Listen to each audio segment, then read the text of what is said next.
आज हम स्टार्ट करेंगे मैकेनिक्स के एक पार्ट में।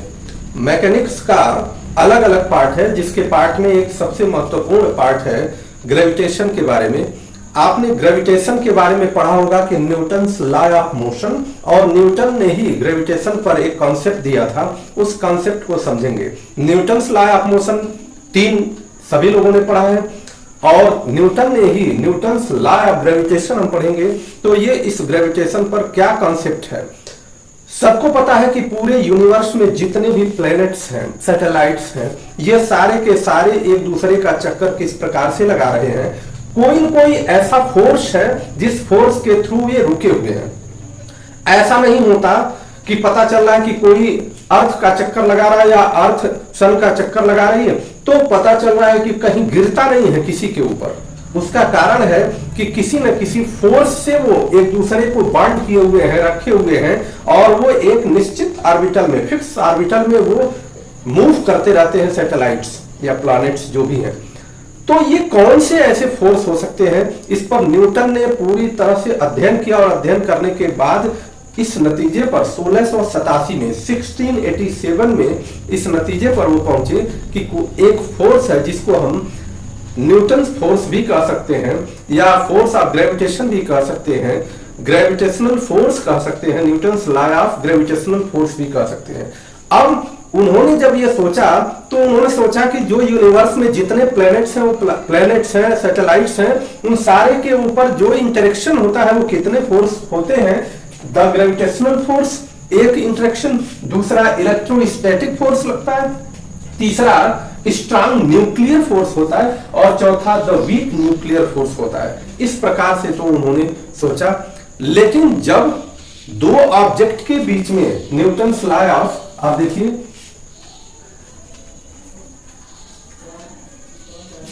न्यूटन्स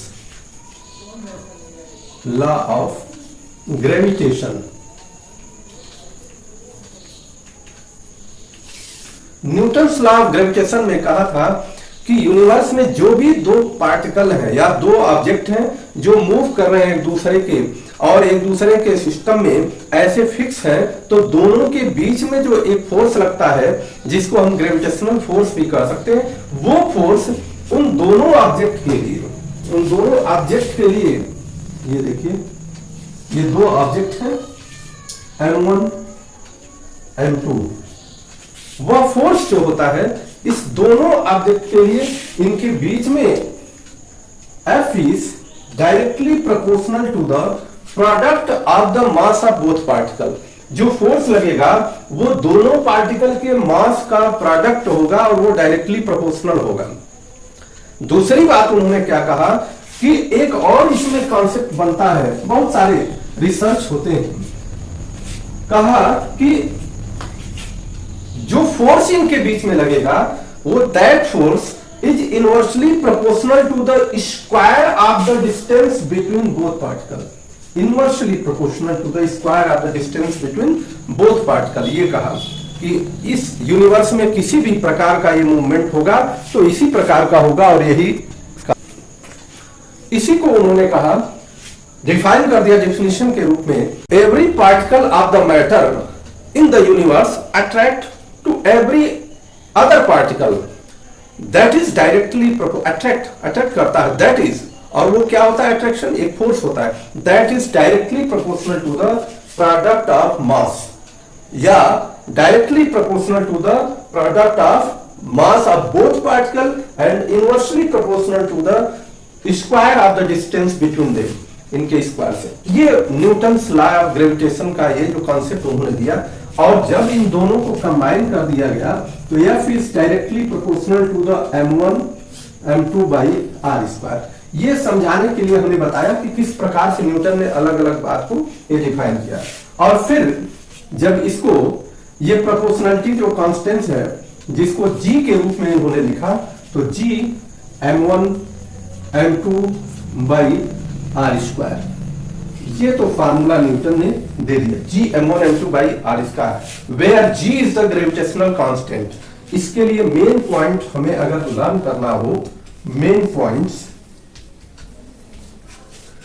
पॉइंट्स में सबसे पहली बात है कि जो फोर्स लगेगा जो फोर्स लग रहा है इन द डायरेक्शन, देखिए ये फोर्स क्या है, इन दोनों पार्टिकल के बीच में जो डायरेक्शन अलाइनमेंट है उनके बीच में जो फोर्स लगेगा इनका डायरेक्शन ये होगा, that is this vector quantity.